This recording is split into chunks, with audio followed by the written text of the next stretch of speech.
Howdy, with this video, I want to go over the self-regulated learner essay. Make sure you understand what I'm looking for there. First, I want to do a quick, want to go over the schedule real quickly. I'm doing this video on Friday, February 4th. Hopefully over the 3rd and maybe today you got the descriptive paragraph in, the self-review in, and journals 3 and 4 in. You're going to notice pretty quickly journals 2, 3, and 4 are going to relate directly to the self-regulated learner essay. What are your talents? How do you see education and grading, stuff like that? And of course, what is self-regulated learning? All these are going to tie into this particular essay. The first 2 paragraphs of the self-regulated learner essay are due on Monday. These may be pretty rough. I just want to make sure you're on the right track. If you're writing about your dog throwing up on the carpet or something, I'm going to be like, well, that doesn't relate to self-regulated learning in you as a student. I don't want to kind of nip that in the bud before you write the entire thing and have me go like, oh, that's not what I wanted. That's no fun, right, for either one of us. So basically, the first 2 paragraphs on Monday are just kind of checking in, make sure you have the right idea. Then the full draft of the essay will be due on Thursday. I'll offer commentary once again, and you'll make changes based on my commentary. And then the final version will be due on the 14th, along with the self-review, just like we did with the paragraph. Along the way, you're going to revise, once I get that descriptive paragraph graded and back to you, you're going to revise that one more time, send that back to me so I can make sure you understand my commentary there. I don't think I'm going to assign exercises this early. I'm not sure why I put that so early in the semester. I want to see a couple of graded items from you before we start assigning exercises. I don't want to just hand out busy work, especially on an internet class. It's no fun doing silly stuff, right? So pretty quick essay, and then we'll work with the song analysis, get that in before our spring break, and have a nice spring break there, right? Alrighty, so the self-regulated learner essay, it's up there on the content page. Hit the wrong thing, sorry. We'll get to the content page. Here under paragraphs, essay assignments, you're going to see the essay assignment itself, and you're going to see the sample self-regulated learner essay, which I'm about to go over. Both of those are under paragraphs, essay assignments. So let's go over the assignments first. I already got it pulled up. You're going to write a 550-word minimum. You're not trying to hit that exactly, right? That's just the minimum. If you're not making the word count, you're probably not developing your paragraphs the way you need to be doing. It's going to be a 550-word, 4-paragraph essay that analyzes any 2 of the profile points of a self-regulated learner as they apply to you, and those profile points are coming straight from journal entry number 4. And they're copied down here on the bottom.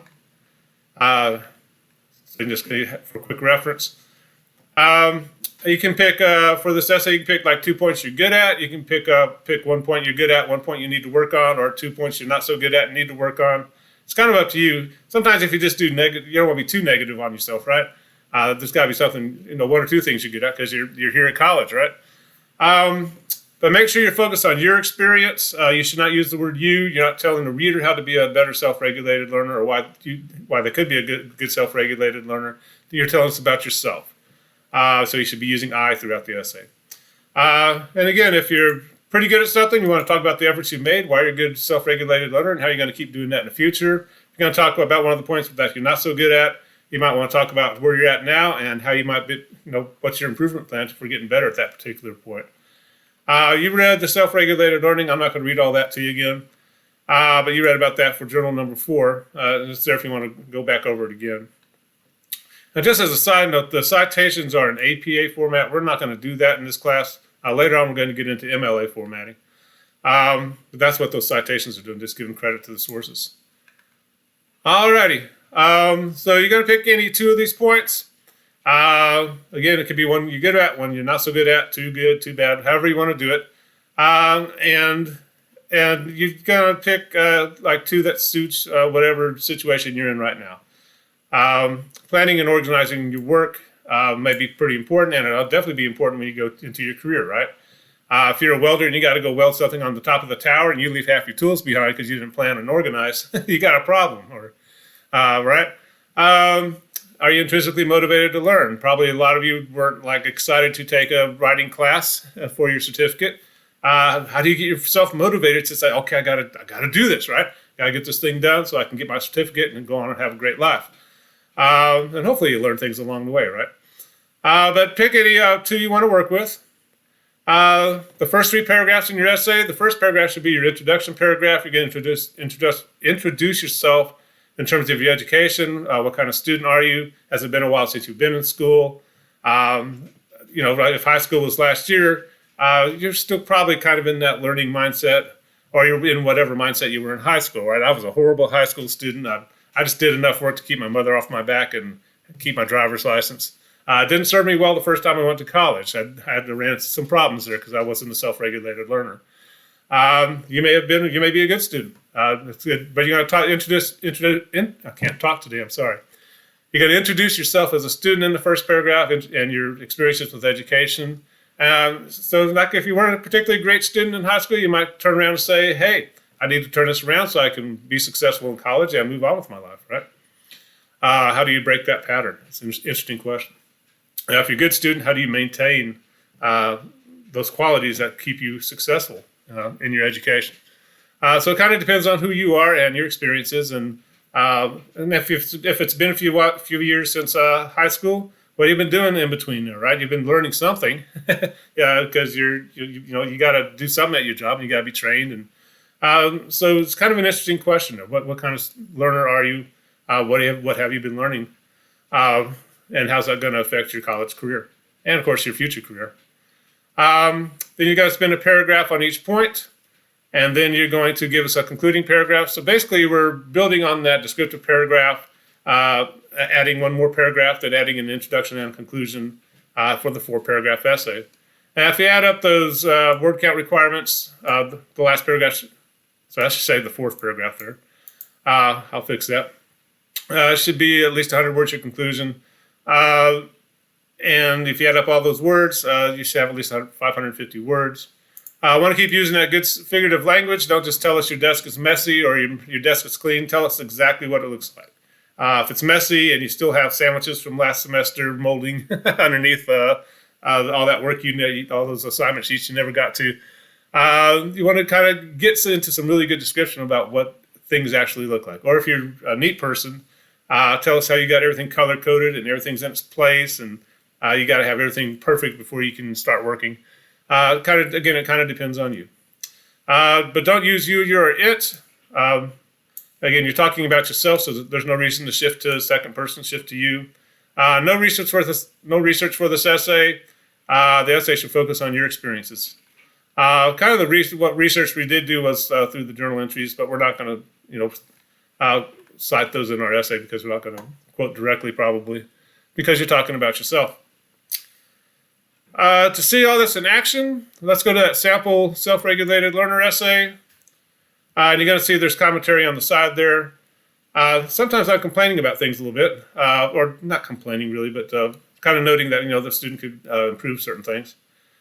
I adapted this essay from one of my dual enrollment students. She was over at Sullivan Central when there was a Sullivan Central. But again, make sure you format the essay like we've been doing. But the first paragraph, you're going to introduce yourself as a student, as a learner.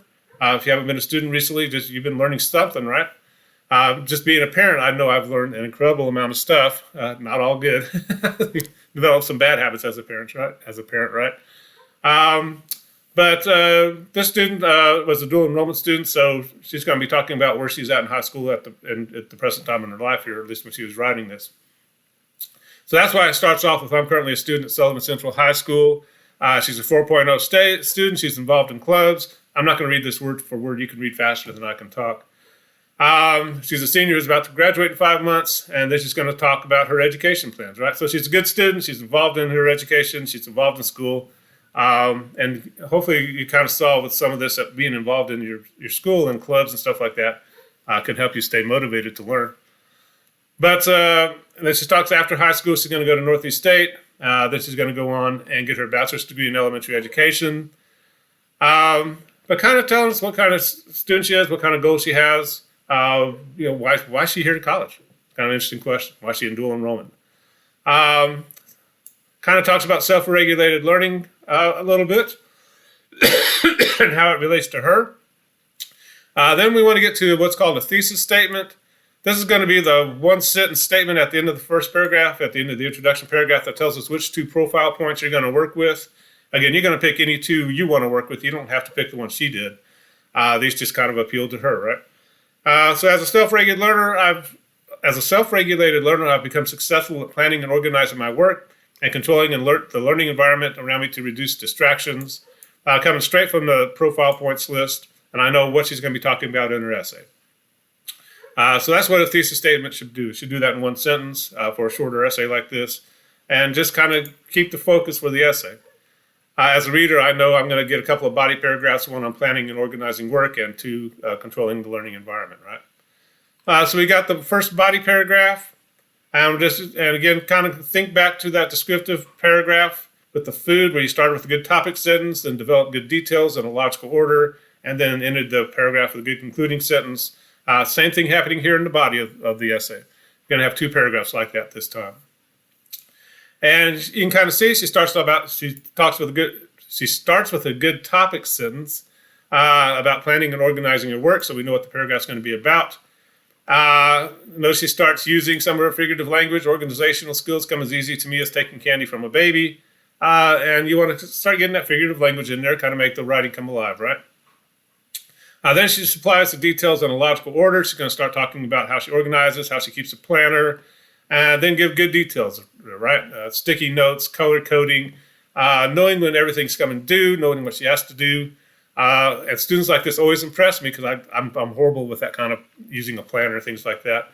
I can do it day to day, but I don't know what I'm doing in 2 weeks from now, right? Unless I look at the syllabus or something. So I'm always, and it's a good way to be successful if you can know what's happening in your life. This is one thing I would write about, how I kind of I have to work hard at this. I struggle with this a bit. It doesn't come naturally to me, but it comes naturally to her. Excuse me. I'm not going to read that whole paragraph for you. Here you kind of notice I'm complaining she could talk about this a little bit more, talking about how you highlight dates for tests and exams and what's that look like. Whether or not, how that's successful for her. And I'm kind of complaining about the paragraph where she kind of ends suddenly. She could use a good concluding sentence for that paragraph. So it's not a perfect essay, but she's doing pretty well with the details, the organization, kind of meeting the assignment guidelines. So that was the second paragraph. Again, the first paragraph, the second, and the third should all be 150 words. The third paragraph is going to be her second point. Let me get a drink of water. And you can see she's going to talk about controlling the environment to reduce distractions. Good topic sentence there. And then she gets into why she's good at this, right? I have quite a few kids, so controlling my learning environment or my teaching environment or whatever can be very challenging. So I would write a somewhat different paragraph here. But again, that's kind of the point of this essay. You're writing about yourself, telling us why you're good at something or how you can improve what you're doing.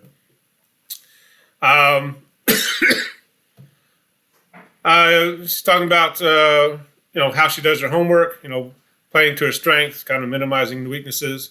She likes to lay in a hammock in the woods. I wish I had one of those. I believe that being outdoors is very peaceful. So, she can go to her happy place, think things through, and control how she learns. She talks about her music, what kind of music, and make sure you're specific, right? Don't just say, I like to listen to music.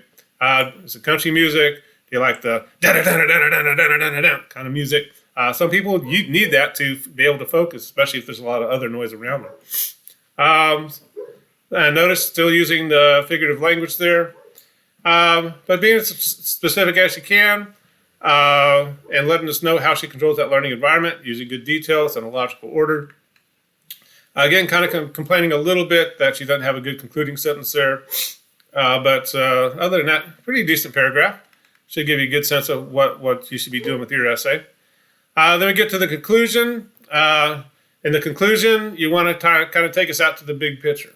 Don't repeat what you've already said in the essay. Don't repeat your thesis. You might have been taught that in a speech class or maybe in some really basic writing classes. You want to kind of take us out to the big picture. What's the purpose of all this, your essay? And probably going to take us out to your career, right? And whatever career that is, you're going to probably have to use these self-regulated learning skills at the job site, right? Since you're also certificate-seeking students, kind of focused on a career. That would be the best way to go. You can also talk about, how this might help you in your home life or whatever other areas of your life you want to apply these things. Right? If you have a bunch of kids and you're not organized and have things planned out, the kids are going to rule the house pretty quickly. They smell chaos like bacon frying in a pan, right? And that's how the essay is going to work. And generally, one of the hard things for students is to not repeat themselves in the conclusion. They kind of want to just summarize their essay. Please don't do that. You want to kind of take us out to the big picture. How are these skills going to help you, be successful in college, but also successful in life? And how will that work out? So got the word count there, and doing pretty well. So pretty decent sample essay. Could use those concluding sentences for the body paragraphs.